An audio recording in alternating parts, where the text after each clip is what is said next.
Admiral Jake Mitchell stood on the bridge of the TNS Liberty, staring at the massive display screen that showed empty space. His coffee had gone cold hours ago, but he did not notice. The warning signals from the outer colonies had stopped coming. 2 days ago, and that silence scared him more than any battle cry. "Sir, we have something," called out Lieutenant Sarah Kim from her station. Her voice was tight with worry. "Long-range sensors are picking up movement near the Centauri system." Jake walked over to her station, his boots making soft sounds on the metal floor. The Liberty was humanity's newest warship, built for defense and exploration. It was fast, well-armed, and carried the best crew in the Terran Defense Fleet. But as Jake looked at the sensor readings, he knew it might not be. "Enough. How many ships?" he asked. "I cannot tell, sir. The formation is too large for our computers to count properly." "But sir, some of these vessels are huge. Each one is bigger than our largest space station." Captain Lisa Rodriguez joined them at the sensor station. She had been Jake's second-in-command for 3 years, and he trusted her judgment more than anyone else in the fleet. Lisa studied the readings with her dark eyes, then looked up at Jake with an expression that made his stomach drop. "Admiral, I have never seen anything like this. These ships are not just big, they are enormous. If these readings are correct, their smallest vessel is twice the size of the Liberty." Jake nodded slowly. Humanity had always known that other intelligent species existed in the galaxy. They had met a few peaceful races and traded with them. But this was different. This was a fleet built for one purpose: war. "Send a message to Earth immediately," Jake ordered.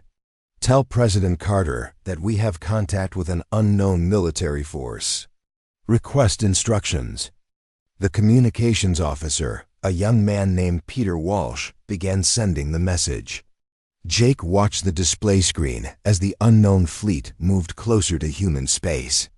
They were not hurrying, but they were not stopping either. They moved with the confidence of a force that had never been defeated. 3 hours later, the first message came from the unknown fleet. It was broadcast on all frequencies, in perfect English, with a voice that sounded like grinding metal. "People of Earth, I am Emperor Vexthil of the Zephyrian Empire. Your species has been selected for incorporation into our domain. You will surrender all military vessels. You will provide tribute of half your resources each year. You will submit to imperial rule. You have 72 hours to comply. Resistance will result in complete annihilation." The bridge fell silent. Jake felt his heart pounding in his chest. He had been in the military for 25 years, but he had never faced anything like this. The Terran Defense Fleet existed to protect colonies from pirates and accidents, not to fight a galactic empire. "Sir," Lisa said quietly, "we need to contact the other fleet commanders." Jake nodded. Within an hour, he was speaking with the captains of every human warship in space.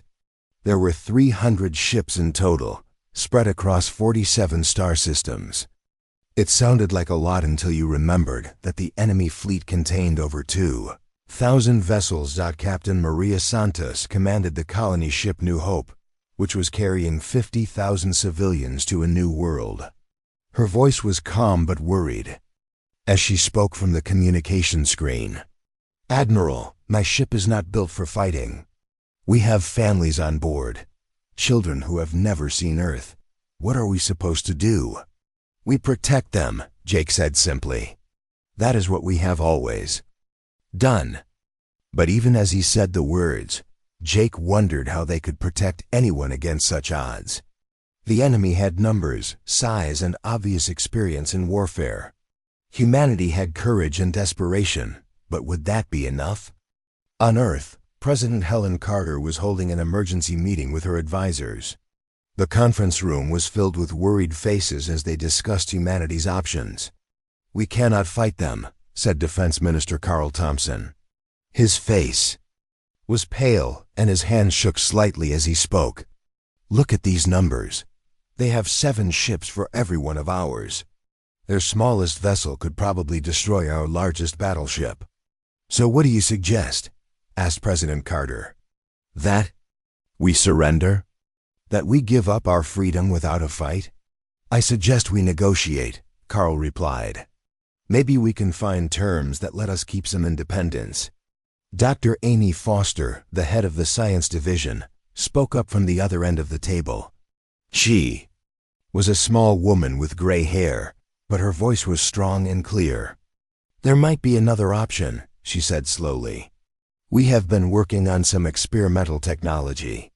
It was supposed to be used for terraforming, for making new worlds suitable for life. But it could be adapted for other purposes. President Carter leaned forward. What kind of technology? Stellar manipulation, Amy said. We can affect the nuclear reactions inside stars. Make them burn hotter or cooler, change their output, even make them unstable. It was going to help us create perfect conditions for new colonies. And how would that help us fight a space fleet? Asked Carl. Amy was quiet for a moment. When she spoke again, her voice was barely above a whisper. An unstable star can explode. A supernova destroys everything within several light years. Ships, planets, entire solar systems. The room fell silent. President Carter stared at Amy with wide eyes. You are talking about destroying stars? Killing billions of people? I am talking about survival, Amy replied. They want to enslave us. They have done it to 43 other species. We would be just another number in their empire. Carl stood up, his chair scraping against the floor. This is madness. We cannot become mass murderers just to save ourselves. And we cannot let our children grow up as slaves, Amy shot back. Sometimes there are no good choices, only necessary ones. President Carter looked around the table at her advisors. These were good people, intelligent people who had spent their lives trying to make the galaxy a better place. Now they were discussing weapons that could destroy entire star systems. How long would it take to prepare this technology? She asked. If we work around the clock, maybe 2 weeks, Amy said. But we would need to test it first, and we only get one chance. If it fails, we have revealed our hand and lost everything. Jake Mitchell received the message from Earth 6 hours later. President Carter's face appeared on his screen, looking older than he remembered. The stress of the situation was showing on everyone. Admiral, she said, we are not going to surrender. We are going to fight. I cannot tell you the details yet, but we have a plan. Your job is to keep the fleet together and protect our civilians until we are ready. Yes, ma'am, Jake replied. How long do we need to hold out? 2 weeks, maybe. 3, I know it sounds impossible, but we need that time. After the message ended, Jake called Lisa to his private office. She found him staring out the window at the stars, his shoulders slumped with the weight of command. We are going to fight them, he said without turning around. 300 ships against 2,000. Yes, sir, Lisa said. The crew is ready. They all know what is at stake. Jake finally turned to face her. Lisa, I need you to prepare evacuation plans for all our civilian ships. If this goes wrong, someone needs to survive to remember what we tried to do.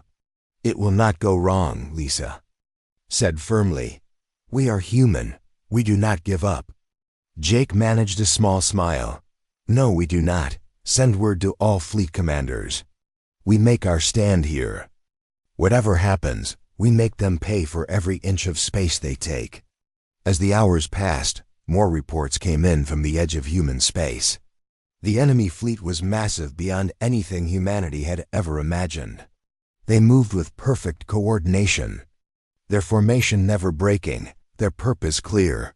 But humanity was not going to make it easy for them.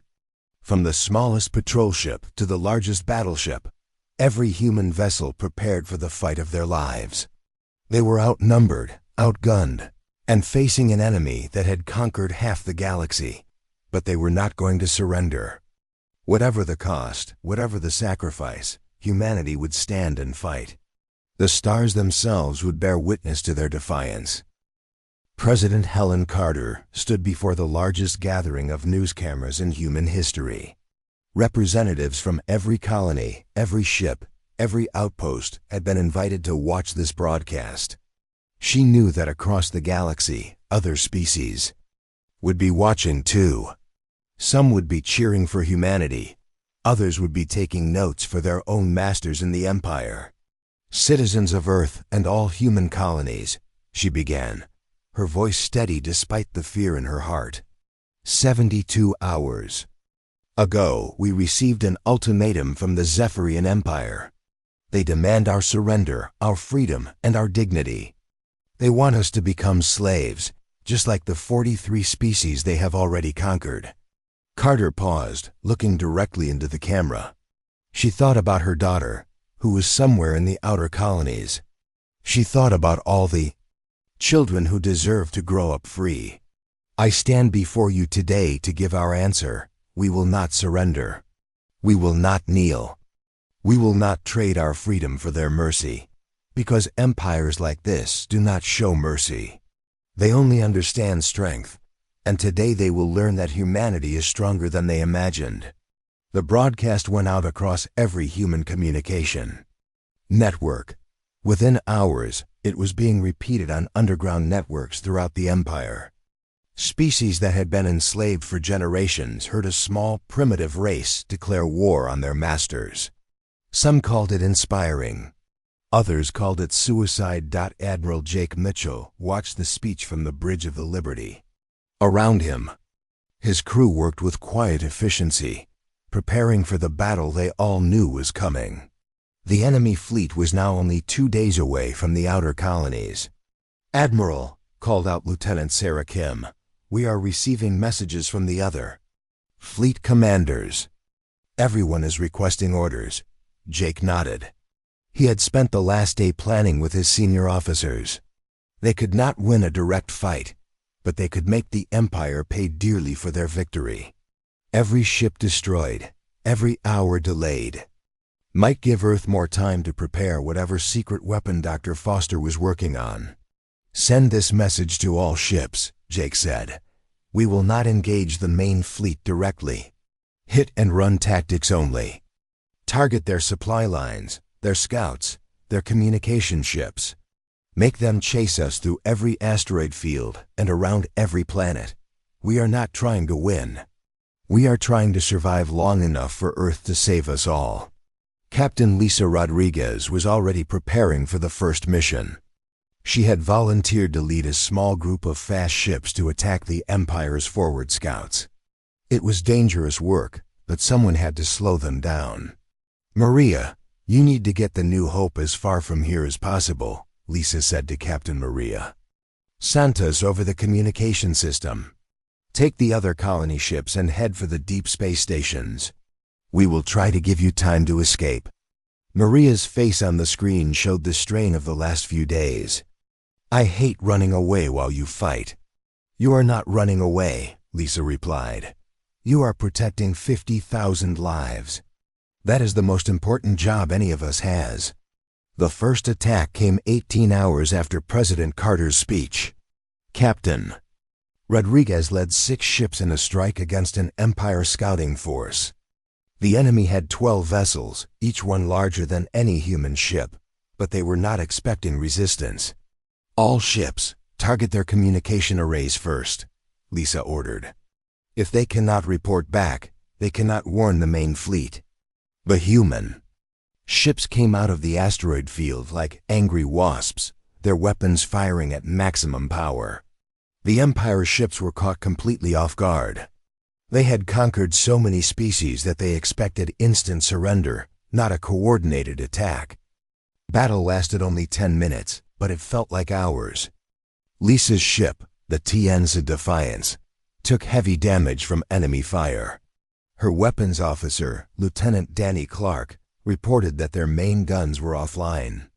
"We got 3 of them," he said, his voice tight with pain from a burned arm. "The others are retreating, but they know we are here now." Lisa looked at the tactical display. The Empire ships were indeed retreating, but they would report to the main fleet. Soon, humanity would face the full fury of the Empire's military machine. "All ships, return to base," she ordered. We did what we came to do. On Earth, Dr. Amy Foster was working 18-hour days in her laboratory.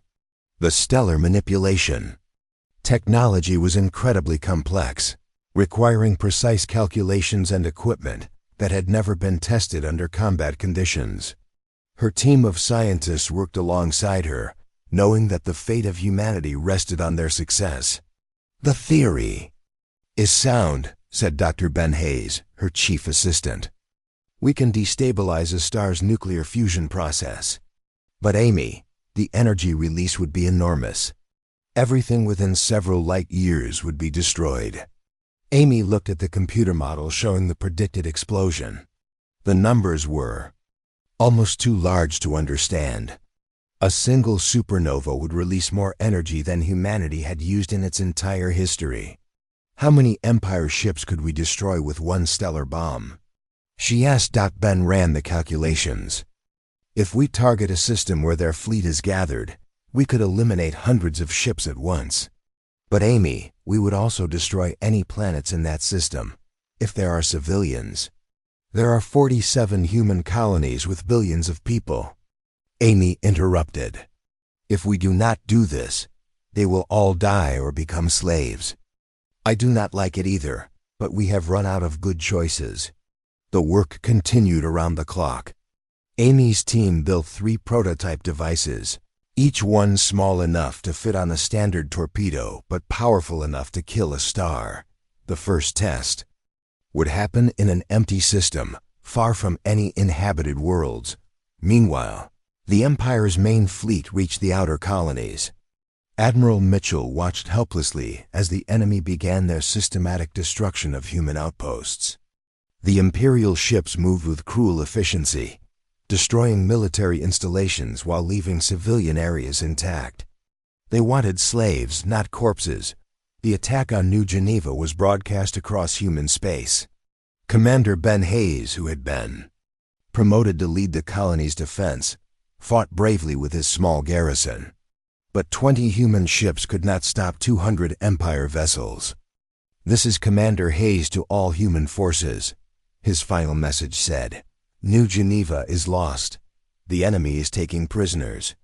They are loading our people onto transport ships. We could not stop them. God help us all." The broadcast cut off as Hayes' ship was destroyed. Across human space, people watched their fellow citizens being taken as slaves. The Empire's message was clear: surrender now, or watch everyone you love disappear into their vast network of slave worlds. President Carter called an emergency meeting of her inner circle. The faces around the table showed the strain of the last week. Everyone knew that conventional warfare could not save humanity. "How long until Dr. Foster's weapon is ready?" Carter asked. Defense Minister Carl Thompson looked at his notes. "She needs 3 more days for the final preparations." "But Helen, are we really going to do this? Are we going to become the kind of people who destroy entire star systems? What choice do we have?" Carter replied. "They have taken 3 colonies already. Our fleet cannot stop them. If we do not act soon, there will be no humanity left to save." Intelligence Chief Danny Clark had been quiet during most of the meeting, but now he spoke up. His voice was grim as he shared the latest reports from their spies. "The Empire is not just taking prisoners for slave labor," he said. "They are conducting medical experiments on captured humans. They want to understand our biology, our psychology, our weaknesses. The reports are horrible." Carter felt sick. The Empire was not just conquering humanity. They were studying them like laboratory animals. Any hope of merciful treatment died with those words. "We proceed with Dr. Foster's plan," she said finally. "God forgive us, but we will use their weapon. Send word to Admiral Mitchell. He needs to identify the best target for our first strike." Jake Mitchell received the coded message 6 hours later. He was to select an Empire system with minimal civilian population, but maximum military value. The first stellar bomb would be a test and a warning. He chose the Kethmer system, which Imperial intelligence showed was being used as a staging area for their fleet. No civilians, but over 300 enemy warships preparing for the next phase of their attack on humanity. "Lisa," he said to Captain Rodriguez, "I need you to take a special team to Kethmer. You will be carrying a new weapon, one that could change everything." Lisa looked at the sealed orders Jake handed her. She could not read the details, but she could see the weight of the decision in her commander's eyes. "What kind of weapon?" she asked. "The kind that makes us question who we really are," Jake replied. "But it might be the only thing that saves." U.S. As Lisa prepared for her mission, Captain Santos continued evacuating civilians from the war zone. Her ship, the New Hope, carried families who had lost everything to the Empire's advance.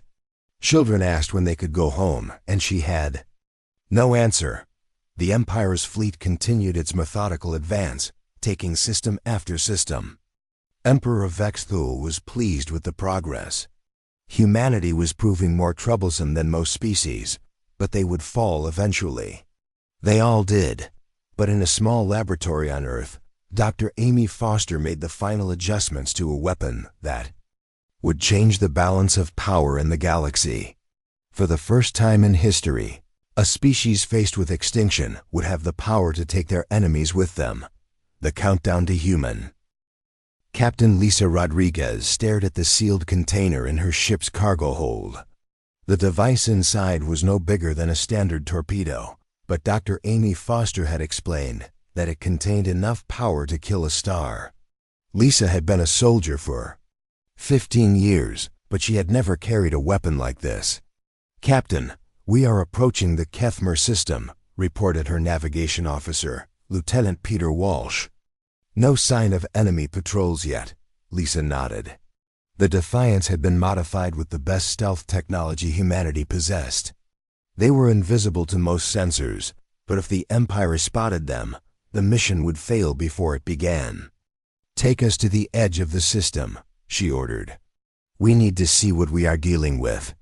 The tactical display showed exactly what Admiral Mitchell's intelligence had promised. The Kethmer system contained no planet suitable for life.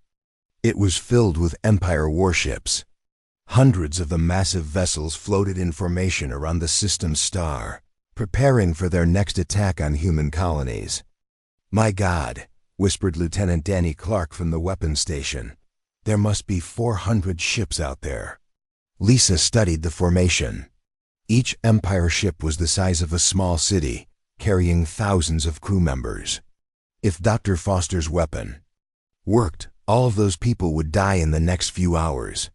The thought made her stomach turn, but she remembered the images from New Geneva.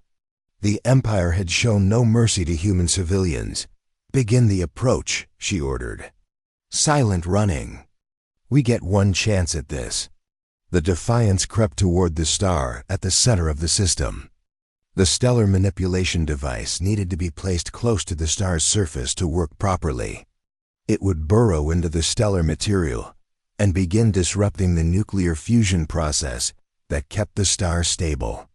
"Captain," said the science officer, Lieutenant Ben Hayes, "I am reading the star's vital signs. It is a normal yellow star, about the same age as our sun. If the device works, we will see the effects within 6 hours." Lisa checked her chronometer. In 6 hours, she would either be a hero who saved humanity or a mass murderer who killed hundreds of thousands of people. The line between the two seemed very thin. "Deploy the device," she ordered.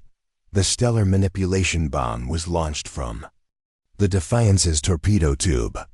It looked like any other piece of military hardware as it flew toward the star, but Lisa knew it carried the power to change the course of the war. The device would penetrate the star's outer layers and begin its terrible work. "Device deployed successfully," reported Danny. "We should leave the system immediately." "Agreed. Take us home." As the Defiants left the Kethmer system, Lisa sent A coded message to Admiral Mitchell. The first stellar bomb had been placed.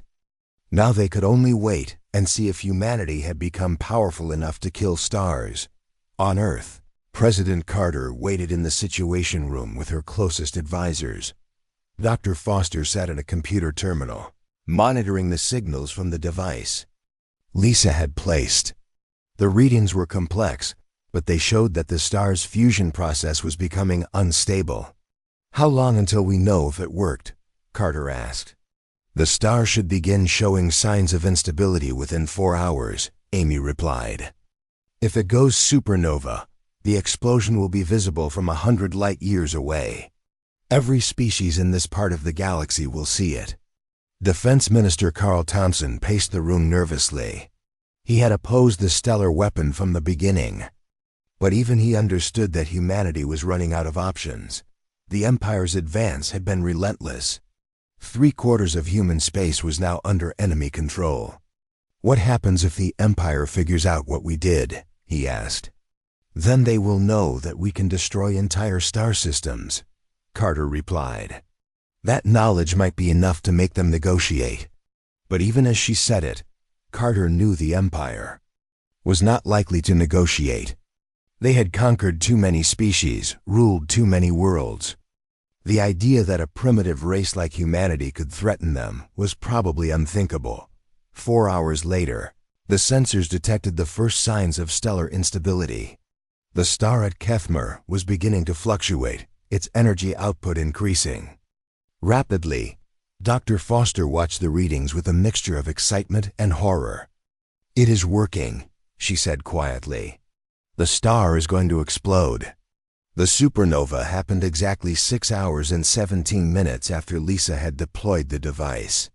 The explosion was so bright that it could be seen with the naked eye from several star systems away. In an instant, 400 Empire warships and their crews were vaporized. The energy released was greater than anything humanity had ever witnessed. Emperor Vexthul was in his command ship when the reports reached him. His science advisors assured him that stellar explosions were natural phenomena that happened occasionally throughout the galaxy. The timing was unfortunate, but it was surely a coincidence. "Continue the advance," he ordered General Krelzer. "The humans are almost defeated. Do not let this distract us from victory." But some Empire scientists were not so sure. The explosion had happened too quickly after the human declaration of defiance. They began studying the remains of the Kethmer system, looking for any evidence of artificial interference. Admiral Mitchell received confirmation of the weapon's success 12 hours after the explosion. The message from Lisa was brief but clear. The stellar bomb had worked perfectly. 400 Empire ships had been destroyed without a single human casualty. "Send a message to all human forces," Jake ordered. "Tell them that we have a new weapon, one that can destroy entire enemy fleets. We are no longer helpless." But even as he gave the order, Jake felt the weight of what humanity had done. They had crossed a line that no species should cross. They had become killers of stars, destroyers of entire solar systems. The news of Kethmer's destruction spread quickly through both human and Empire space. Captain Maria Santos heard about it while evacuating civilians from the Tau Ceti colony. Her passengers were cheering, celebrating humanity's first major victory against the Empire. "Captain," asked a young girl named Emma, "does this mean we can go home soon?" Maria looked at the child's hopeful face and felt her heart break. How could she explain that their home might not exist anymore? How could she tell a child that humanity had won by becoming something terrible? "I hope so, Emma," she lied. "I really hope so." President Carter authorized the broadcast 2 hours after confirmation of the weapon's success. She appeared on screens throughout human space, her face showing the strain of the decision she had made. "Citizens of humanity," she began, "I want to inform you that our forces have successfully destroyed a major Empire staging area. The Kethmer system, which contained over 400 enemy warships, has been eliminated. This represents the largest military victory in human history. She paused, choosing her next words carefully. She could not tell them the truth about how the victory had been achieved. That knowledge would have to remain secret for now. I want to send a message to the Zephyrian Empire. You came to our space seeking easy conquest. You expected us to surrender without a fight. You were wrong. Humanity will defend itself with every weapon at our disposal. We call on you to withdraw from human space immediately. Any Empire forces that remain in our territory will face the same fate as your fleet at Kethmer. The broadcast was picked up by Empire communication networks and spread throughout their territory. For the first time in the Empire's history, a conquered species was dictating terms to them. The psychological effect was enormous. But Emperor Vex Thul was not impressed by human threats. He had seen hundreds of species make desperate last stands before accepting defeat. Humanity would be no different. Double our forces, he ordered General Krelzer. I want every human world occupied within 2 weeks. If they have some kind of new weapon, we will capture it and add it to our own arsenal. Dr. Foster was already working on the second stellar bomb when the Empire's response became clear. Their fleet was advancing faster than ever, ignoring the warning that humanity had broadcast. They were going to call humanity's bluff. They do not believe we did it, Amy told President Carter. They think the supernova was natural. Then we need to prove them wrong, Carter replied. How many more bombs can you make? I have components for 5 more devices, Amy said. But Helen, each one we use makes us more like them. Each star we kill takes us further from who we used to be. Carter looked out the window at the night sky. Somewhere out there, Empire ships were advancing on Earth. Somewhere out there, human colonies were being occupied and their people enslaved. She thought about her daughter, about all the children who deserved to grow up free. Make the bombs, she ordered. Whatever we become, it is better than extinction. Commander Ben Hayes, who had been promoted after his heroic defense of New Geneva, was given command of the second stellar bomb mission. His target was the Veil-Zar system, another Empire staging area with minimal civilian population. This time, we make sure they know it was not an accident, Hayes told his crew as they prepared to depart. We broadcast a warning first, give them a chance to evacuate. But even as he said it, Hayes knew the Empire would not listen. They were too arrogant, too sure of their superiority. They would ignore the warning and die in the explosion, just like their comrades at Kethmer. Captain Rodriguez watched Hayes' ship depart and felt a chill run down her spine. Humanity was becoming something new, something gay. The warning came too late for Earth. Captain Maria Santos was loading the last group of children onto the New Hope when the Empire's attack fleet appeared in orbit, above humanity's home world. The massive ships blotted out the sun as they descended. Through the atmosphere, their weapons already charging. All civilian transports, this is Admiral Mitchell, came the desperate voice over the communications. Evacuate immediately. Repeat, evacuate immediately. Earth is under direct attack. Maria watched in horror as the first energy beam struck the planet's surface. Cities that had stood for thousands of years disappeared in flashes of light. The oceans boiled where the weapons hit. Earth's blue skies turned black with smoke and debris. Captain, we need to leave now, her first officer, Lieutenant Kate Johnson, said urgently. If we stay any longer, we will be caught in the bombardment. Maria nodded, tears streaming down her face. Earth was dying, and there was nothing she could do to stop it. The New Hope lifted off just as another wave of Empire ships began their attack run. Behind them, the birth world of humanity burned. President Carter was in an underground bunker beneath what had once been New York City. The concrete walls shook with each explosion above. Her communication screen showed the same terrible scene from every major city on Earth. The Empire was not trying to conquer the planet anymore. They were trying to destroy it. "Madam President," said Intelligence Chief Danny Clark, his voice. "Breaking. We are getting reports from all continents. London is gone, Tokyo is gone, Moscow is burning. They are targeting population centers specifically." Carter closed her eyes and tried to block out the sounds of destruction above. Somewhere in this attack, her daughter was probably dying. Millions of innocent people were being murdered because humanity had dared to fight back. "Send the authorization to Dr. Foster," she said quietly. "Operation Starfall is approved. All targets, all systems, we hold nothing back." Dr. Amy Foster received the message in her hidden laboratory. Operation Starfall was the plan she had hoped they would never need to use. It called for simultaneous attacks on 5 Empire star systems, including systems with civilian populations. It was genocide on a scale that had never been attempted before. "Are we really going to do this?" asked Dr. Ben Hayes, her chief assistant. "The Velshek system has 3 billion civilians. They are not soldiers. They are just people living their lives."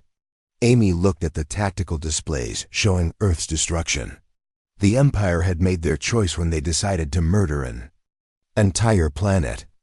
Now humanity would respond in kind. "They started this," she said coldly. "They chose to make it a war of extinction. We are simply finishing what they began." Admiral Jake Mitchell coordinated the attack from his command ship, which was now hiding in the asteroid belt around Mars. The Liberty had taken heavy damage during the evacuation of Earth, but she was still operational.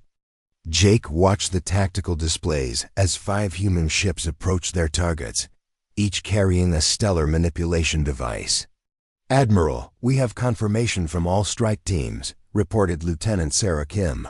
"All devices are in position. Awaiting your order." Jake hesitated for a moment. In the next few minutes, humanity would kill more people than had died in all of human history combined. 5 star systems would die, along with everyone living in them. It was necessary, but that did not make it right. "Execute Operation Starfall," he ordered. The first star to die was in the Krell system, a military installation with no civilian population. Commander Ben Hayes, who had been promoted to lead one of the strike teams, watched from a safe distance as the star began to fluctuate. Within hours, it would explode, taking 300 Empire warships with it. "Target destroyed," Hayes reported. No complications, but the other targets were different. Captain Lisa Rodriguez led the attack on the Velshek system, home to 3 billion Zephyrian civilians. As her ship approached the star, she could see the beautiful blue and green worlds orbiting peacefully around it. Families lived on those planets. Children played in parks. None of them knew that death was coming. "Captain," said her weapons officer, Lieutenant Peter Walsh, "we could abort the mission. Find another target." Lisa looked at the planets on her screen. She thought about Earth burning, about the millions of humans who had died in the empires. Attack. She thought about the children on the New Hope who would never see their home again. "Deploy the device," she ordered. The stellar bomb burrowed into the Velshek star just as the others had. But this time, Lisa did not feel victorious. She felt sick. In 6 hours, 3 billion people would die because of her actions. The thought would haunt her for the rest of her life. Emperor Vexthal was in his throne room when the reports began coming in. First one star, then another, then 3 more in rapid succession. 5 different systems across the Empire were reporting stellar instabilities. His science advisors finally admitted what they had been afraid to say. "Your Majesty," the chief scientist said, trembling, "these explosions are not natural. Someone is causing them. Someone has learned how to kill stars." The Emperor's blood went cold. In 3,000 years of conquest, the Empire had never faced an enemy with this kind of power. Species might resist with conventional weapons, but none had ever threatened to destroy entire star systems. "How is this possible?" he demanded. "We do not know, Your Majesty. The humans must have developed technology beyond our understanding. They are not primitive anymore. They have become something else." General Krelzar, who had been listening from the side of the throne room, stepped forward. His face was pale with fear. "Your Majesty, if they can destroy our stars, they can destroy our home world. They can kill every one of us." Vexthel stood up from his throne, his mind racing. The humans had seemed so weak, so easy to defeat. How had they become so dangerous so quickly? "Recall the fleet," he ordered. "Pull back from human space immediately. We need to regroup and find a way to stop this weapon." But even as he gave the order, Vexthel knew it might be too late. The humans had tasted the power to destroy stars. They might not stop until the entire empire was dead. Captain Santos watched the explosions from the observation deck of the New Hope. 5 new stars appeared in the sky, each one marking the death of an entire star system. The refugees around her cheered, celebrating humanity's revenge against the Empire. "We showed them," said a man whose family had died on Earth. "We made them pay for what they did to us." But Maria did not feel like celebrating. She thought about the billions of people who had just died. Most of them had probably never heard of humanity before today. They had been killed simply because they belonged to the same species as the Empire's leaders. "Captain," asked the little girl Emma, who had been asking about going home, "why are you crying? We won, didn't we?" Maria knelt down to look Emma in the eye. How could she explain to a child that winning sometimes felt exactly like losing? "Yes, sweetheart," she said gently. "We won. But winning cost us something important. We had to become something we never wanted to be." Dr. Foster received confirmation that all 5 stellar bonds had worked perfectly.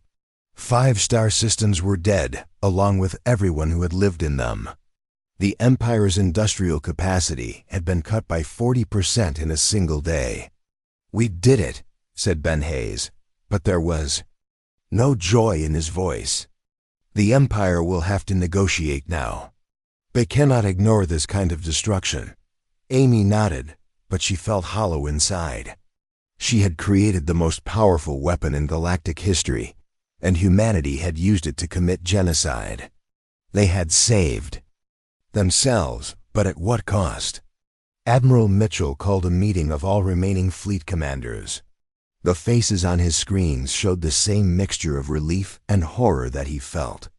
They had struck a devastating blow against the Empire, but they had also become mass murderers. "The Empire is pulling back from our territory," he reported. "Early intelligence suggests they are in complete chaos. Some of their subject species are declaring independence."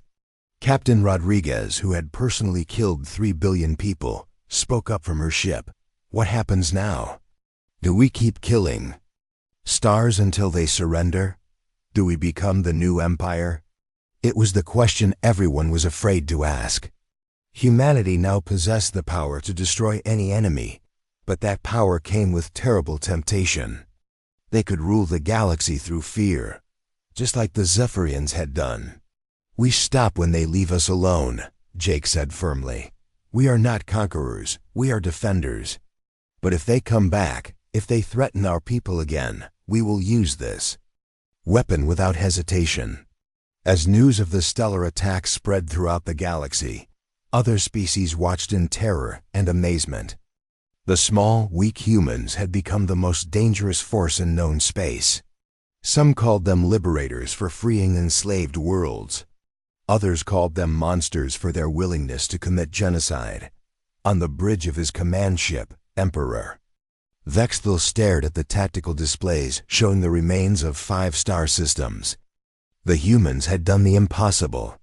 They had found a way to kill stars themselves. "Your Majesty," said General Krelzar, "what are your orders?" Vexthel was quiet for a long time. Finally, he spoke in a voice that sounded older than his years. "We withdraw to the core systems. We fortify our borders. and we pray that the humans are satisfied with what they have taken from us." But even as he said it, Vexthul wondered if it would be enough. Admiral Jake Mitchell stood on the bridge of the Liberty, watching the tactical display that showed the collapse of the Zephyrian Empire.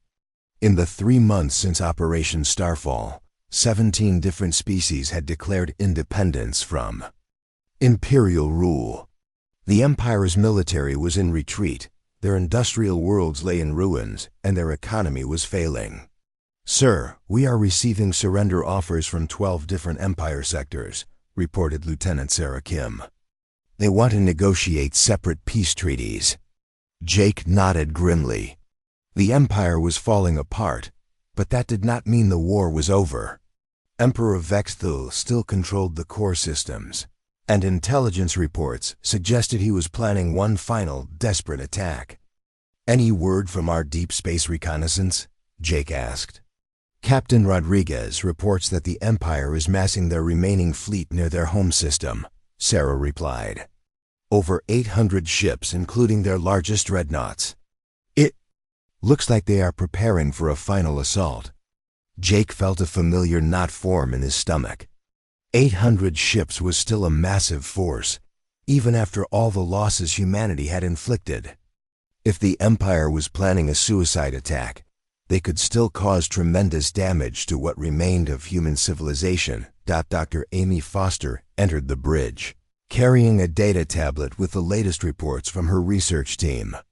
She looked older than her years, worn down by the weight of what she had created. The woman who had once dreamed of using stellar manipulation to create new worlds had become the architect of galactic genocide. "Admiral, I have completed the analysis of the Empire's remaining industrial capacity," she said quietly.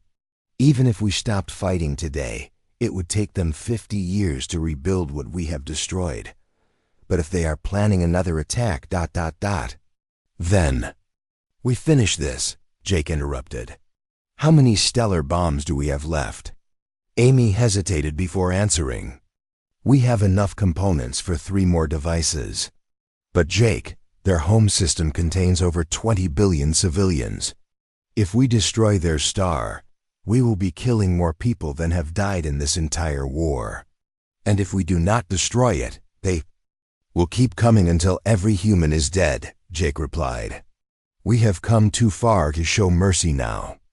Captain Lisa Rodriguez was leading the scouting mission near the Empire's home system when she detected the massive fleet buildup. Her ship, the rebuilt Defiance, stayed hidden in the shadow of an asteroid as she observed the enemy preparations. "Lieutenant Walsh, are you getting readings on those new ships?" she asked her weapons officer. "Yes, Captain. They are different from anything we have seen before. Larger, more heavily armed. And they are all pointed toward human space." Lisa studied the tactical display. The Empire had built these ships for one purpose: to destroy every human world they could reach before dying themselves. It was a plan born of desperation and hatred. "Send a priority message to Admiral Mitchell," she ordered. "Tell him the Empire is preparing for total war. They are not interested in surrender anymore." Captain Maria Santos was in the middle of establishing a new colony when the message arrived. The New Hope had found a suitable world far from the war zone, and the refugees were finally beginning to build new homes. But the peace was about to be shattered. "Captain, we are receiving evacuation orders," her first officer reported. "All civilian ships are to retreat to the deep space stations immediately." Maria looked out at the half-built settlement where children were playing in the alien sunshine. These people had already lost everything once. Now they would have to run again. "Prepare for immediate departure," she ordered. "Tell the colonists to take only what they can carry. We leave in 2 hours." Little Emma, who had grown taller during their time on the colony world, came to the bridge with tears in her eyes. "Captain Maria, why do we have to leave again? I thought we were safe here." Maria knelt down and hugged the child. "Sometimes. Safety is something we have to keep looking for, Emma. But I promise you, we will find a real home someday. Emperor Vexthal stood in the command center of his flagship, the massive dreadnought that served as the Empire's mobile capital. Around him, his remaining generals prepared for the final assault that would either restore the Empire or destroy it completely. "Your Majesty," said General Krelzer, "the fleet is ready. We have 800 ships, including 50 of our newest dreadnoughts. If we can reach their core worlds before they can respond, we might be able to cripple them permanently." Vexthal nodded. He knew this was likely a suicide mission, but the Empire could not survive with the humans possessing their star-killing weapon. Better to die fighting than to live in fear of extinction. "Begin the advance," he ordered. "Target every human world you can find. Show them the same mercy they showed us." But the Emperor's fleet had been detected long before it reached human space. Admiral Mitchell had positioned his remaining ships in a defensive formation around the most important human worlds, while secretly preparing humanity's final and most terrible gambit. "Admiral," reported Commander Ben Hayes from his position near Jupiter, "the Empire fleet is 12 hours out. They are moving in full battle formation, no attempt at stealth or deception." Jake looked at the sealed orders President Carter had given him before Earth's destruction. The final authorization for what humanity was calling Project Starfall Final. It was a plan so devastating that even thinking about it made him feel sick. "Signal all ships," he ordered. "Fall back to the outer perimeter. We are going to let them come to us." Dr. Foster was making the final preparations for the last stellar manipulation device when she received a priority message from deep space. Captain Rodriguez had discovered something that changed everything. "Amy, you need to see this," Lisa's voice said over the communication link. "We have been monitoring the Empire home system. Their star is showing signs of instability. I think they are planning to destroy it themselves." Amy stared at the sensor readings Lisa had transmitted. The Empire's home star was indeed becoming unstable, but not from natural causes. Someone was deliberately destabilizing it. "They are going to create their own supernova," Amy realized. "A final explosion that will destroy everything within light years, including our approaching fleet." She immediately contacted Admiral Mitchell with the news. The Empire was not just planning a military attack. They were planning to take humanity with them in a mutual suicide that would sterilize an entire region of space. "Admiral, if their star explodes while our fleet is in the system, we will lose everything," Amy reported. "But there might be a way to stop them. If we can destabilize their star first, we can control the timing of the explosion." Jake understood immediately.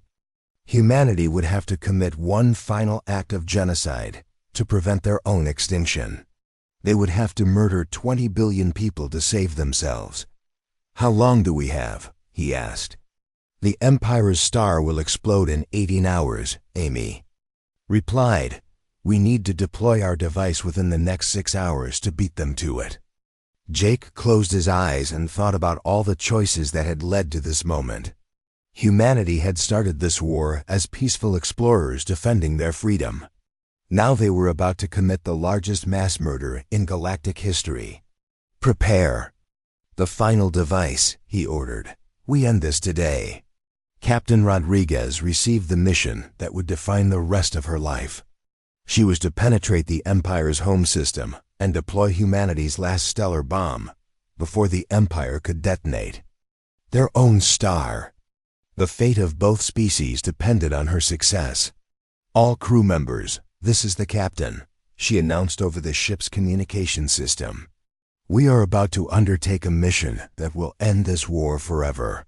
What we do today will save humanity, but it will also make us responsible for the death of an entire civilization. I want you all to understand the weight of that responsibility." The Defiance approached the Empire's home system using every stealth technology humanity possessed. Around the star, Lisa could see the beautiful worlds that had been the center of Zephyrian civilization for thousands of years. Art, literature, music, and the dreams of billions of people were about to be erased forever.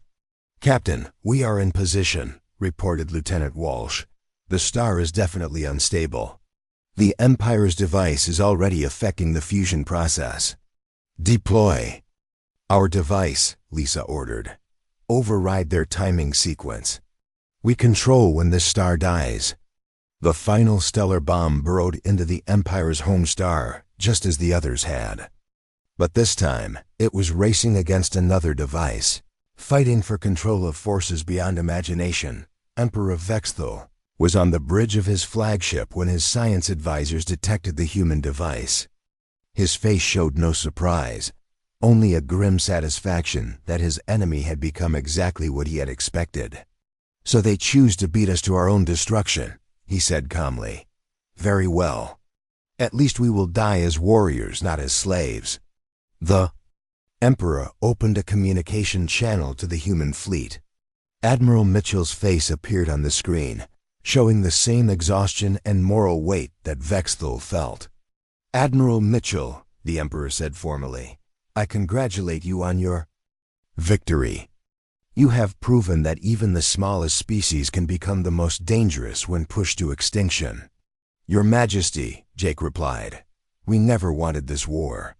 We never wanted to become what we became." "No," Vexthul agreed, "but you did become. You taught the galaxy that survival requires abandoning Ev.